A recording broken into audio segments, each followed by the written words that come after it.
Hello and welcome to another episode here on the Cheyenne and Arapaho Productions podcast. My name is Darren Brown and joined today by Cheyenne and Arapaho tribal member Gabe Rednose, who is should I call you a fighter? All right. Of course. I'm a lover, not a fighter, right? No, this guy is a fighter. But you're a Cheyenne and Arapaho tribal member and involved in MMA. And what I got to tell you, that's not my thing, but I'm here to ask questions and find out. So, man, tell us who you are, what you do, all that good stuff. My name is Gabriel Rednose. I am 26 years old. I'm a proud CNA tribal member.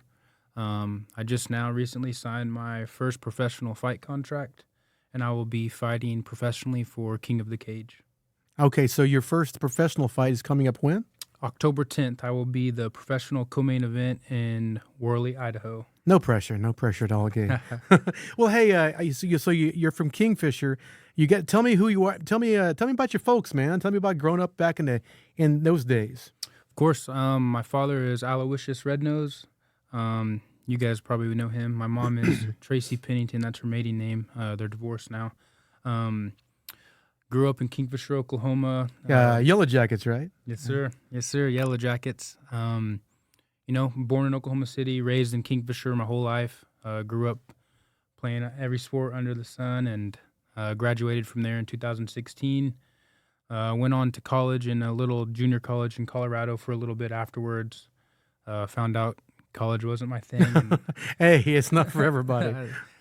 Decided to come back home and, test the waters out in the cage.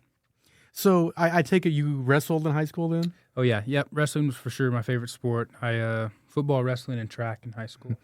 Oh, you gotta tell me, what did you do in track? Take a guess. Look at my size. Take a guess. 400-meter high hurdles, right? No. 100-meter dash. Oh, no. Shot put and disc. I was gonna say that, but I don't want to be all obvious and whatnot. So you fight now. What's your class weight? What's your weight class? I'm sorry. So, a lot of my fights during my amateur career, I fought at heavyweight, which is 265 pounds. I typically weighed in anywhere from 250 to 260. 2022, I went through a major lifestyle change, and I lost 100 pounds. Dropped 100? That's 100. Wow. 100. I became a father, and I knew that, my kids were watching me, and I had to start leading by example. And right in that moment, I just decided to make a lifestyle change, and I dropped that 100 pounds, and I entered into the light heavyweight division, which is 205 pounds. And that's kind of where I found my home here in these last few fights. Towards the end of my career, it was really hard to find any fights at 205, so I had to bump up to either heavyweight or cruiserweight. And cruiserweight is 230 pounds. And so you said you fight at light heavyweight is your ideal. Correct. But you cruiser is like able to move back and forth, I guess. Yeah, it's kind of like the weight class between heavyweight and light heavyweight. I'm learning something. Because like in the UFC, they don't have a cruiserweight technically. Okay. It's either you're just a smaller heavyweight or you just make the cut to 205. You kind of have to pick and choose. But here on the amateur scene, they do a lot of cruiserweight fights, so they don't have to have fighters cutting weight a lot. So let me ask you this: because I just don't know how that works. Have you ever gone in and you were outweighed by someone like 25, 30 pounds? Does that happen a lot? All the time. All the time. See, I wouldn't want to be part of that. Yeah, that's just kind of the downfalls of the weight classes being so far apart. That's what I was thinking. When you told me those numbers, I'm like, well, that's a wide range, man. Yeah, you could be, 230 pounds, and you'd just have to choose. Do I fight at heavyweight, which is guys cutting from 300 pounds to get down to make the limit at 265, or do I cut to 25 pounds and just fight at light heavyweight 205? I assume that you would cut the weight. I did both. It wasn't terrible. During wrestling, my entire life, I've always been bumped up a weight class anyway. So my freshman year, I weighed probably 195 pounds, and I got bumped up to 220. So I was giving up weight there. Then I finally got up to 218, 220-ish, thinking, okay, finally I can hang with these guys now. I can do good in this weight class. We weigh the same now. Then they just bumped me up to heavyweight. So then you put a 235 guy against you. I'm like, yeah. So. And in high school, actually, the weight class goes up to 285. So that was the weight limit for heavyweight. Man, look, if you're in high school, there's no reason you should be 285, man. Unless you're like 6'6" or something. Yeah. I don't get it. There was a lot of big boys. Yeah, that's true. I wouldn't even expect that there'd be dudes. Well, I mean, because I went to high school in Midwest City way back in the day, and I remember some of my friends were like, "Hey, man, you play football?" I'm like, "Dude, I'm like 135. Lightest dude on our team was like 170. You know, we were at the time that was 4A, which was the biggest class. But I'm like, no, I'm not getting knocked down by those dudes. Yeah. Of course, I don't blame you. There were smaller guys on the team, but anyway. So it's got to be a large jump. Look, I know that if you're 16, 17, 18, you know how it is. But when you're that age, you think you can do anything. Of course. And I mean, it's just natural, man. It's so back then you'd probably thinking, well, I could probably do that. I could be an MMA dude. But once you get into it, man, reality hits, man, and it hits hard, right? It hits hard for Talk sure. about those days. It's just one of those things that you're always evolving. I mean, there's always going to be something that you have to work on in MMA. No one's perfect in anything, but especially when it comes to something like MMA, because there's so many things you can grow. So many elements to it. I mean, you can be a good wrestler, great, but there's going to be somebody that's a better puncher, and then and vice versa, and kicker, and all that good stuff. There's so many different disciplines that fall under the category MMA, mixed martial arts. So you kind of have to constantly just stay sharpening the blades of your arsenal for every discipline there is. Because, you might fight a karate guy this fight, you might fight a boxer this fight, you just really got to really focus on sharpening all aspects of your game. And so tell me about those first few fights, man, when you first got in, you first dipped your toe in the water. Yep. I basically was just a big wrestler, You were just a big country boy from Kingfisher? Exactly. I wasn't going to say it. Well, I did say it, but hey. Exactly, but I mean, you're spot on. For like my first 5 to 6 fights, I trained out of my garage. I never really had like a real coach before, a real striking coach, a real coach in general, until I met my head coach now. Like, don't get me wrong, I trained in like jiu-jitsu gyms and I had jiu-jitsu coaches and stuff, but never in my life until this last 2 years did I have like a real MMA coach. So that was a little bit of adversity that I always kept in the back of my mind that I had to overcome, because a lot of the time I was fighting guys from real gyms with real coaches. Dudes who are like serious. I mean, dudes who have been in it for a while. Exactly, and just because you're an amateur fighter doesn't mean that, you're not a real fighter, because I know plenty of amateur fighters who take this more serious than a lot of pros that I know. It's just about getting comfortable enough in the cage to make that jump from amateur to pro, because in reality, your amateur career doesn't really matter. It's basically just practice. I'm glad you put it that way.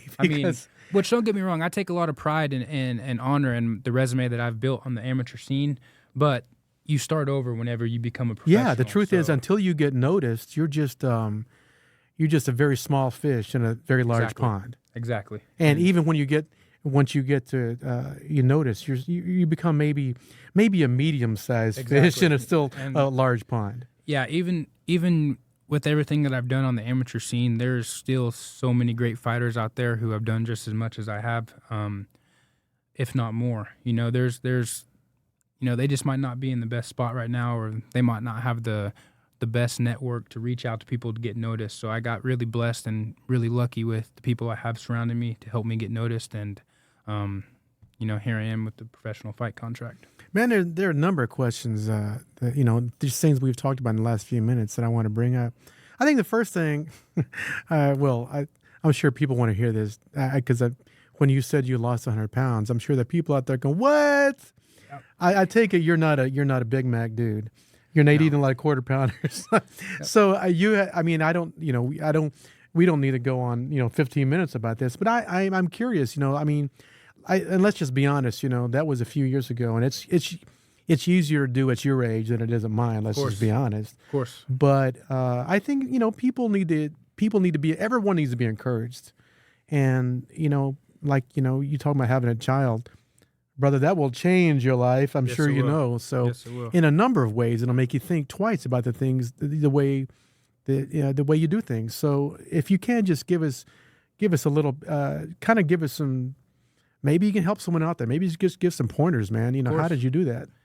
You just a lot of it is mental. You just have to have the right mentality on your shoulders and your right head on your shoulders. You just have to I mean, you just have to accept the suffer. I mean, I don't know how else to explain it really. You have to. The military calls it embrace the suck. There you go.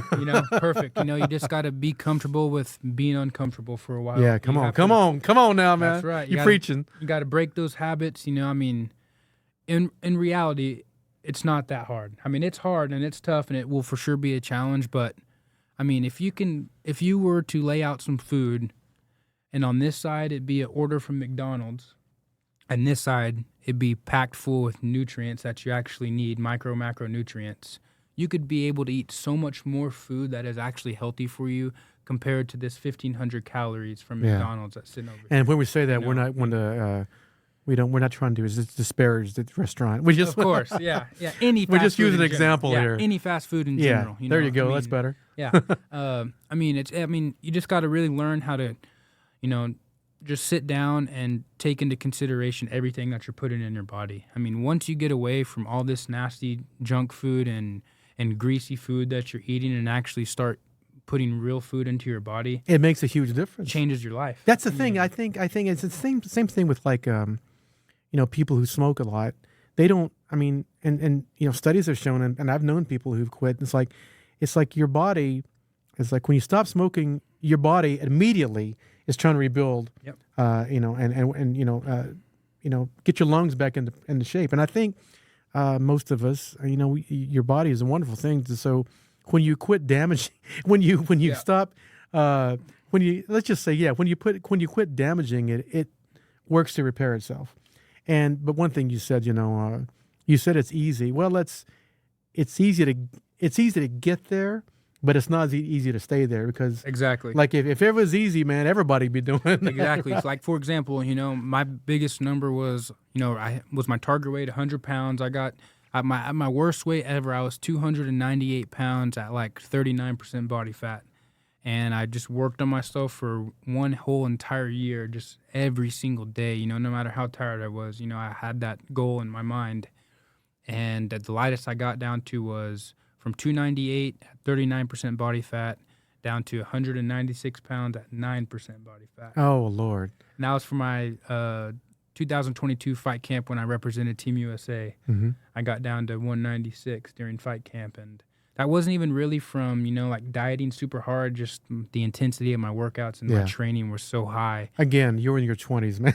Yeah, exactly. I understand. That had to be said. But I'm just saying, I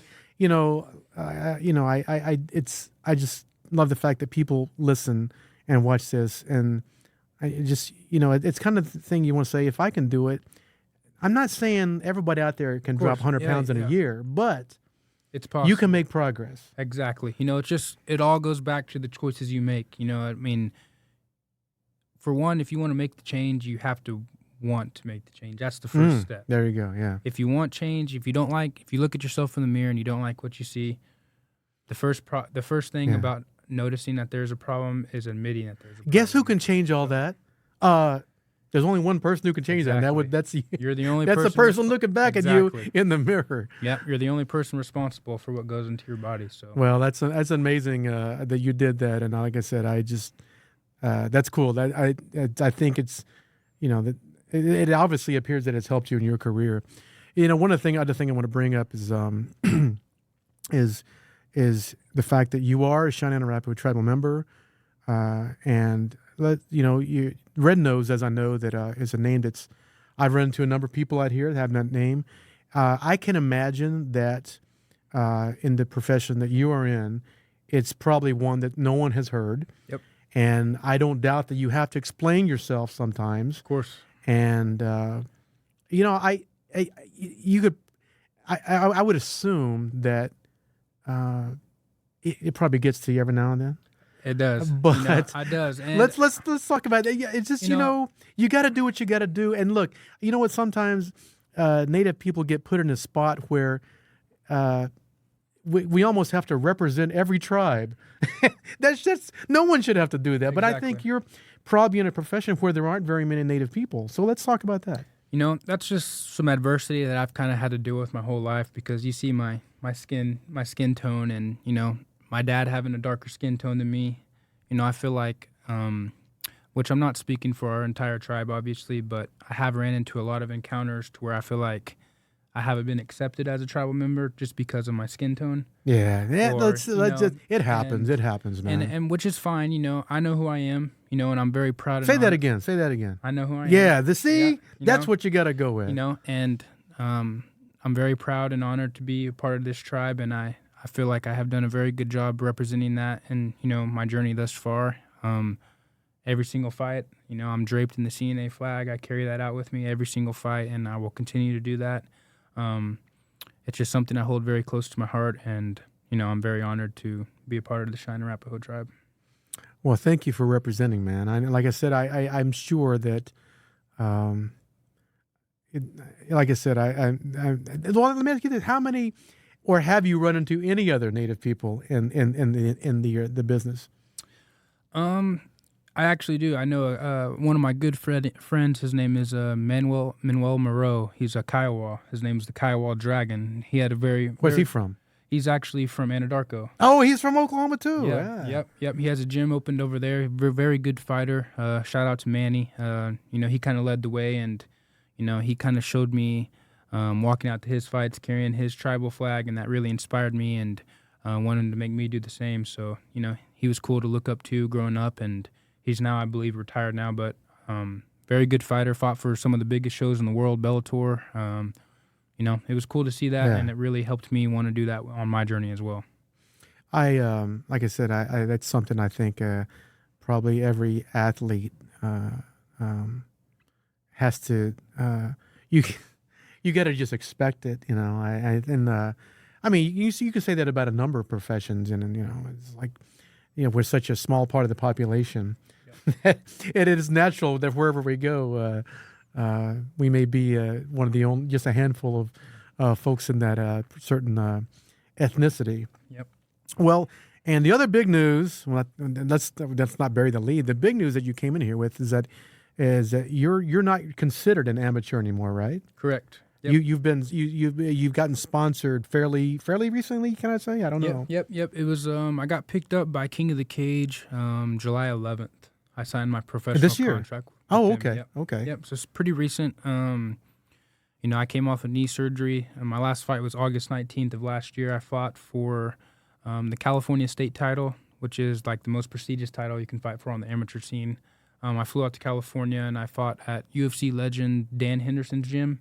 I fought a 8-0 undefeated prospect, number one prospect out of Kentucky and Idaho. Kentucky and Ohio.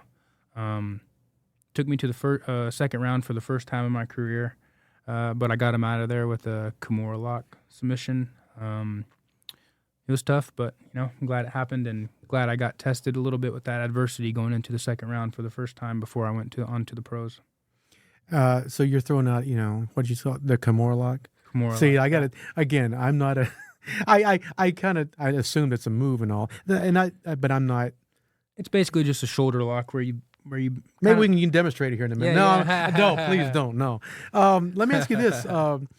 You know, so I do watch every now and then, and like I said, there's some guys are just straight up wrestlers who sort of know how to box, sort of know how MMA. I mean, some martial arts. What do you consider yourself? I'm for sure a grappler. You know, that's just something I've done my whole life, growing up wrestling, and this last 6 years, you know, I've been very involved in jiu-jitsu and trying to sharpen the blades and that discipline as well. But, you know, I'm not afraid to stand and bang either. So, I'm, you know, if for some reason I can't get the takedown, you know, I'm ready to throw these hands as well. I haven't really had to test that out yet, just because most guys that I've fought on the amateur scene, I've been able to take down pretty easily and control them once we hit the ground. So I haven't really been forced to, you know, stand and bang yet. But, you know, I'm ready. You know what's coming, man. I'm ready to showcase. It's coming. You heard it here first. I'm ready to showcase those skills. For sure. You know, one thing we were talking about that type of thing right before we started the podcast, and I said something like you mentioned. You tell me again. In October is when your first professional October fight. 10th. It's a Thursday. Yeah. And I said something like "pressure's on," and you said, "Of course." And I said, "Yeah, it wouldn't be real life if there was no pressure." And I'm not going to put you on the spot here, but you know, for people like me and others who are listening and watching, hey, you know, when we were kids, look, when we were kids, we get into fights a lot. I mean, ain't gonna, you know, that's natural. But as you get older, the idea is you kind of try to avoid that. Of course. Yep. But guys like you, that's what you do. It's your job. You know, that's kind of how do you gotta. It's almost like you know, these guys are like born fighters. You know, that's what they're born for. You know what I'm saying? But you got to tell me what it's like stepping up in that ring, man, knowing that they're gonna close the door behind you, and you're looking at some of the dude who's sizing you up. Yep. And it's about to be on. You got to tell me what that's like. You just have to learn being comfortable when you're uncomfortable. You know, you have That's to. good. I like that. You have to learn how to be able to perform in that fire. You just have to kind of. I mean, you're locked in the cage. There's no turning back now. I mean, you have to accept it no matter what. Yeah. You can't. You don't turn it back. Yeah, you got to go forward, baby. What happens in there is your decision. You can tuck your tail, lay down and cover up and be done with it, or you can go out there, bite down on your mouthpiece and get the job done. And that's just really the only thing there is to it. You just have to, you know, I've seen a lot of fighters go in there and fall, you know, like they just can't handle it. I mean, don't get me wrong. Yeah, I hear It's terrifying. You. It is absolutely one of the scariest things I've ever done. I'm glad that you said that, because we're all human. And I've told people, like, you know, I'm sure guys who are people who are like cliff divers or race car drivers or anything like that. Anytime you step into that, you know, the figurative arena, you know, or physical, you know, there's a chance. There's a chance you could you get hurt. Yep. And not maybe it's a different job where it's not physical. But there's a chance you could really screw up. Yep. But I was telling somebody, I said, man, if you ain't getting butterflies, then you ain't living. You know? Right. That's what makes you feel alive. You have to learn how to, you know, when you get those butterflies and anxieties through the roof. You know, I'll share some insider info with you guys. Here we go. I've had 11 fights now in my career, and I have thrown up, vomited before every single one. Just because of how much anxiety I have in my body. And like I said, I mean, you just have to accept that and be willing to. You gotta, yeah. You know, no one knows the outcome. Obviously, you can try your hardest to make it be the outcome you want, but you know, at the end of the day, it takes one shot. It doesn't matter if I'm 100 times better than this guy or not. It takes one shot to put someone down and put someone's lights out, and you always have to keep that in your mind moving forward. You want to be the one making that shot, not the other guy. Exactly. But like I said, you know, things could happen. It doesn't matter how good you are, or how much better you are than your opponent. It takes one shot to change someone's day, you know. Yeah. So. And so in that regard, you know, like I said, you know, you obviously you go in, you're sizing them up and they're sizing you up, and there's I guess you might think I've never been there. You might think, well, I can take this dude. But the minute you think that, I think you're messed up. How much can you put a percentage on how much of that, at least the first? And are there 2 rounds, 3 rounds? Depends. Of regular MMA bout, there's 3 5-minute rounds. Thank you. Okay, and 3. Then title fight will be 5 5-minute Oh, rounds. okay. But let's just talk about the first round.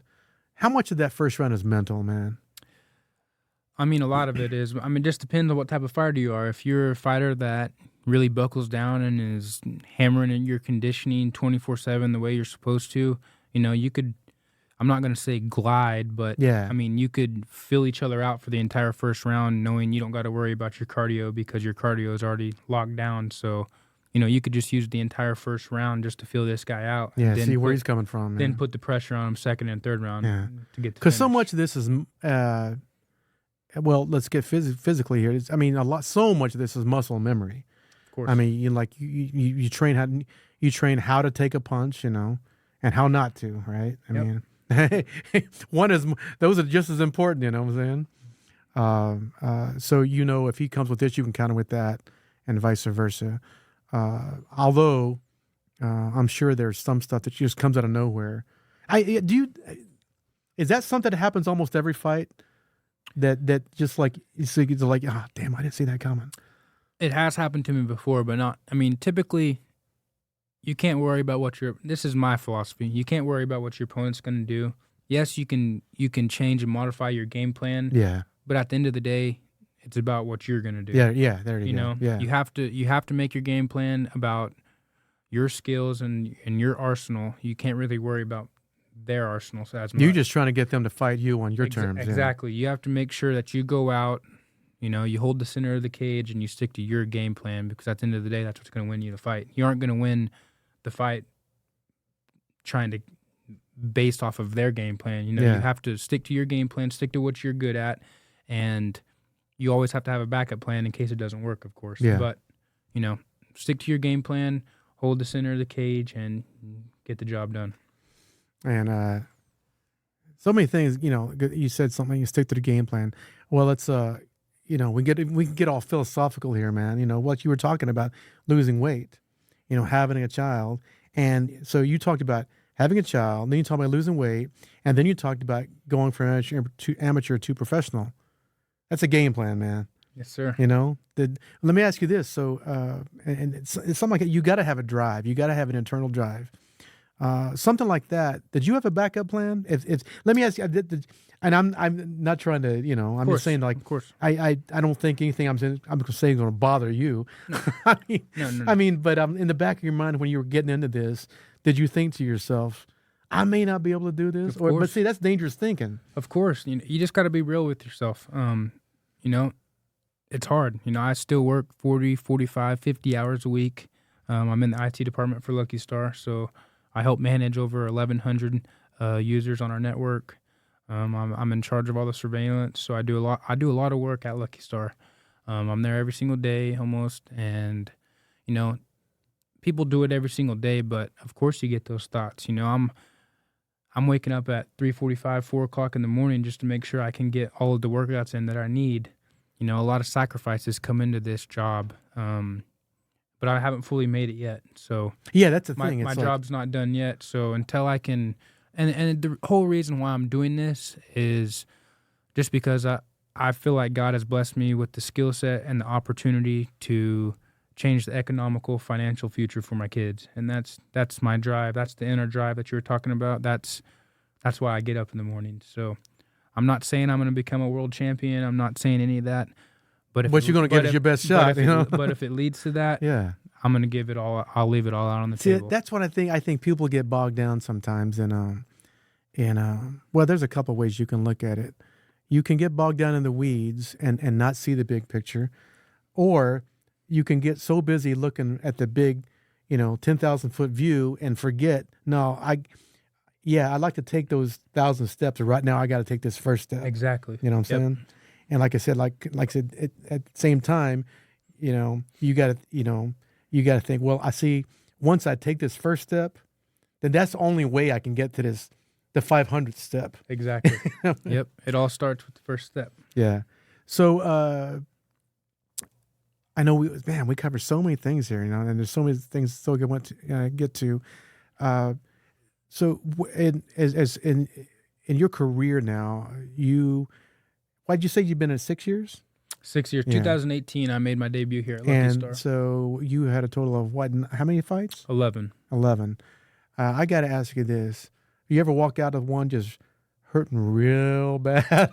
Yep. So, whenever I represented Team USA, the USA MMA team in 2022, I actually fully tore my meniscus week 2 of my fight camp, which some people say meniscus isn't a major injury, which it's not. Well, it's not as major as. Correct. Yeah. But it's still enough to affect your daily use of your leg, I fought through. I trained the next 4 weeks on it, flew out to Mexico. I had, I think, 4 fights to the finals. I made it to the finals, and my meniscus was already torn. The dude catches me in a knee bar. Catches me in a knee bar on the exact same knee, and, I wasn't going to allow him to rip my knee apart, so I gave it to him. I respected it, Yeah. But after that, I got my butt back home to the U.S. Yeah. and went right into surgery, and I was out for 6-7 months for full meniscus repair. 6-7 months, man, that must have been tough. It was, being going from being the best shape of your life, so active, training every single day, running 5 miles, 6 miles a day, whatever, to doing nothing was absolutely terrible. So it took me a long time to recover from that, but I'm back and 100% ready to go and locked in and ready for whatever comes my way. I know we were talking, like I said, before we started here, you were talking about you have I guess a fairly new trainer, right? Yep. And I think the way you had put it was, yeah, you had, not to knock anybody that you worked with before, but this is a level or two up, right? For sure. Best coach I've ever had in my life. His name is Joe Daddy Stevenson. He was a UFC veteran, Hall of Famer. He's actually the director of United States Fight League for youth pancreation kids. So he's the head director over that right now. He's based out of Victorville, California. Really good coach. I mean, he can break it down to like nothing I've ever seen before. And I've now officially been under Joe for the last 2.5 years. And whenever I'm training here in Oklahoma, I actually just switched to a new gym called American Elite out of Edmond.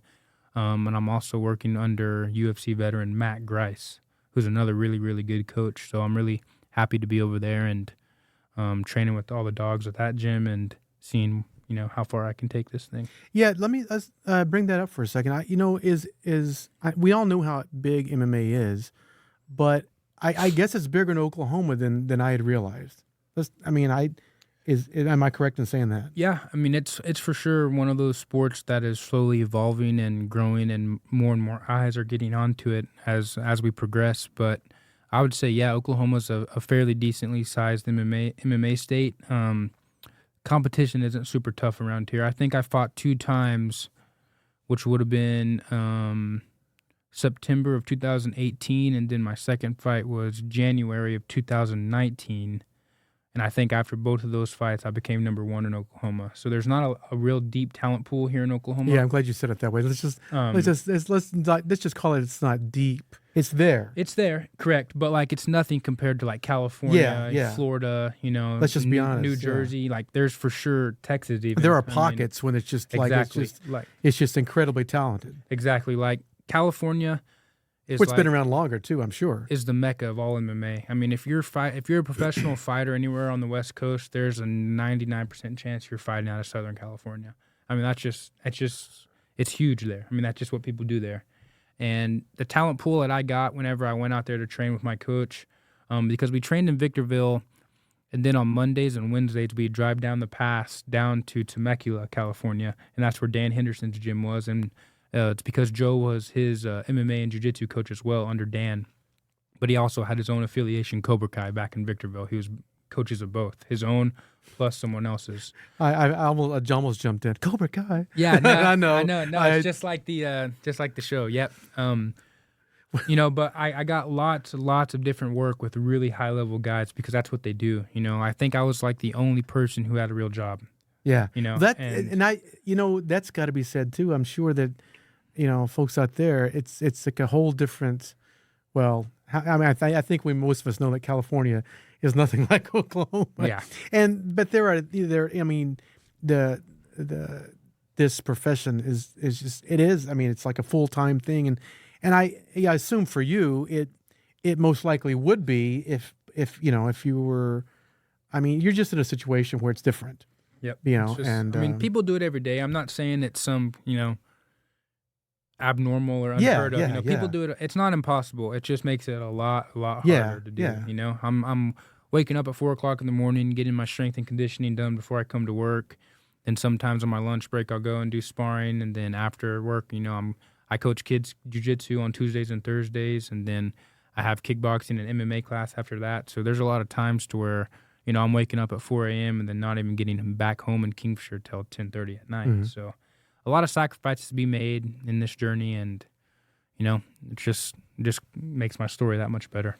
One thing I wanted to talk about for a few minutes was like when we started here, I told you, I watch it every now and then. I don't know who's who necessarily. There are some familiar faces here and there, and I don't know all the. I mean, I can tell you who's getting their butt kicked, but Of course. you know what I'm saying. But it's not something that I know a lot about.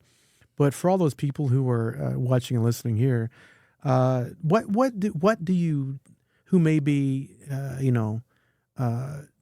checking it out for the first time, and maybe there are people sitting here watching, going, "Hey, I know Gabe. I had no idea." Or maybe we got a travel member who's doing this.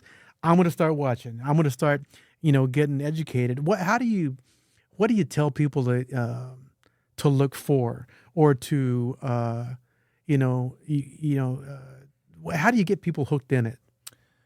If you, because I know a lot of women who are like all about seeing the blood. Yeah, for sure. If you like, excitement and be on the edge of your seat, which, don't get me wrong, not all fights are keep you on the edge of your seat. Yeah. A lot of them are, might make you go to sleep. But it had to be said. Yeah, of course. I just think that you guys should really check it out, and who knows, you might really like it. I love it. Yeah, tell me about wrestling is grappling is your thing that you did for a number of years. Maybe back in junior high, I guess. I don't know. Yep. So that's been doing it for a long time. So that gets in your blood. I realize that, but man, it's like with wrestling, it's like there's you're trying to pin someone. This is a little different. Little different. Tell me what you're trying to do, Gabe. What's the ultimate? I'm coming in with my hands up. I'm throwing my straight punches to get to my takedown. Once I find my takedown, I'm gonna put you on your back and then open you up with some elbows. There you go. See, that's my plan. You're trying to kick the heck out of somebody. Of course. I mean, hey, I come from wrestling / jiu-jitsu background, so I'm either using my strikes to open up my submission, or I'm using my submission attempts to open up my strikes. I mean, you can't defend both at the same time, so it's pick your poison. Yeah. Which, and I don't want to, give away, but who would you rather face? I mean, a straight MMA dude, or, I mean, I don't know how many dudes. I guess you can categorize. There's like 4 or 5 different categories of dudes. A lot. I get there's probably not one you would prefer. No disrespect to any martial art out there, because I for sure respect all martial arts, no matter what it is. All of them have a use in some form of hand-to-hand combat to an extent. But for me, I'd rather fight a superior striker, because my number one rule is that I've said since day one is you can't box off your back. That's Jay. Can't kickbox off your back. That's true. That's true. I mean, and that's where I'm going to put you. So you can try. But yeah, I would for sure be comfortable with, fighting an elite striker, because I'm very comfortable going to the ground. And which, don't get me wrong, I'm not uncomfortable on the feet necessarily. Yeah. I'm just so much more comfortable on the ground that typically the majority of my fights end up there. Yeah, like I said, every time I do watch, I'm like, I see when someone throwing a lot of kicks, I'm like, I wouldn't kick this dude, because he's going to take you down real fast. And before I even get the sentence out of my mouth, there it goes. And then there's strikes, and and then it's like, oh, dude,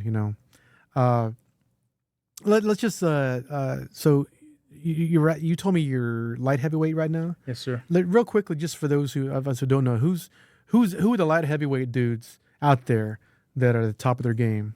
One of my main sparring partners, training partners out in California, his name is Dominic Reyes.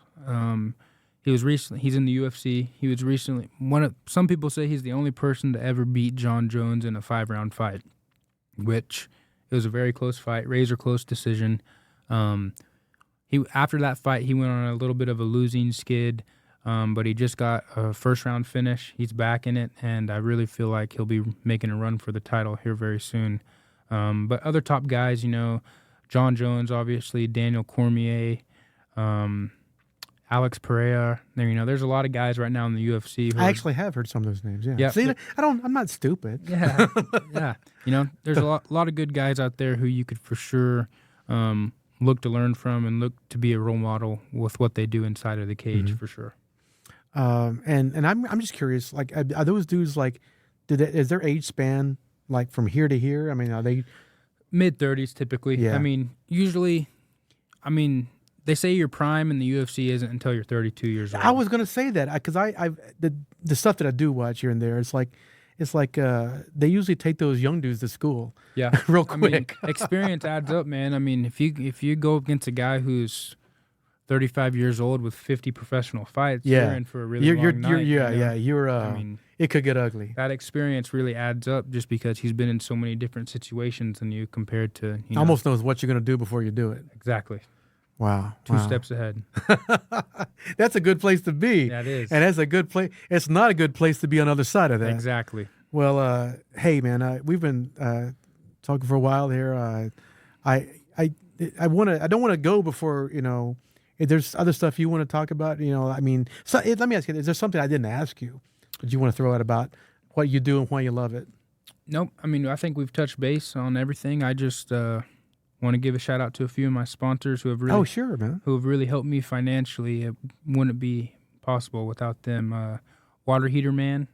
If you ever need any help on your hot water tank. And who doesn't, right? Yep. His name is Water Heater Man, based out of Edmond, Oklahoma. He'll travel to you, so give him a call and tell him that Gabe Rednose sent you. Central Will Nelson, another real big one. They're a plumbing parts store in Oklahoma City. I have many more to go down the list, but Eric and Stacy Payne, just all of my sponsors, if you have helped me out in any way, shape, or form, my family and I greatly appreciate it. And, you're making this that much more possible and realistic for me to do. So I really appreciate that. And another thing I want to say is that I'm very proud and honored to, carry the CNA flag with me into all these fights that I go to. And I'm honored to be a CNA tribal member. Yeah, and that's cool. And I don't doubt that people ask you a lot about it because, Of course, because people assume that it's one tribe. Yeah. you got to tell them all about that. And one thing, really quickly, I don't know that we got into it. Did we talk about your name already? a little bit. I know the freight train, baby. Tell me about that. Freight train. That's who you are. That's right. You're the freight train. So my first fight, there's a takedown in wrestling called a blast double, which basically you're in your stance and you're getting them to commit to you, and you fake them out with. This is your first fight, right? And you had no nickname, correct? And I shot a blast double on him, picked him up above the cage, and slammed him. And they said, "Dang, you look like you were a train running someone over on the tracks." And ever since then, it kind of just stuck, and I went with it. It sounded cool. So, hey. Who wants to mess with the freight train? That's right. They come fast, man. That's right. That's right. So I took it and rolled with it and ended up sticking around. So I'm happy with it. Maybe we could put an indigenous name in front of it, man. Yeah, seriously, that's right. I don't know. We have to work on that, man. We can think about it for a little All bit. right. Well, Gabe, man. Yeah, thanks for coming by, man, and I appreciate it, and I thanks for getting me all learned up. Sure. On some MMA stuff. And hopefully, like I said, people who are listening and watching can, get into it and they'll start checking you out. And like I said, best of luck to you, man, on your future fights, because I know there's you got big things headed your way, man. And I think you got the right mindset to make it happen. So, man, I appreciate you coming out. Ha-ho, ha-ho. And, folks, so that's all for this episode of the Cheyenne and Arapaho Productions podcast. I was going to say stick around, but actually keep watching for the next one, and we got more good stuff coming up for you in our next few shows and our episodes, all right? See you then.